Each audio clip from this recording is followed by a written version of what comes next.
সবাইকে good morning জানিয়ে আজকে সকালটা শুরু করলাম। সকাল সকাল চললাম ছেলেকে স্কুলে দিতে।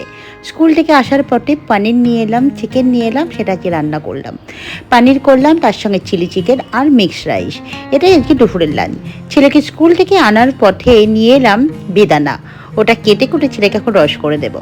সন্ধে হতে না হতেই হাজব্যান্ডকে বললাম আজকে বাড়ির চা আর খেতে ইচ্ছা করছে না, চলো আজকে বাইরে থেকে চা খেয়ে আসি।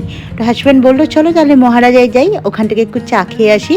তো ওখানে গিয়ে একই কাণ্ড, গরম গরম কচুরি ভাজছে, সেটা দেখে লোভ না সামলাতে পেরে আমি খেলাম খাস্তা কচুরি, তার সাথে হট গোলাপ জামুন।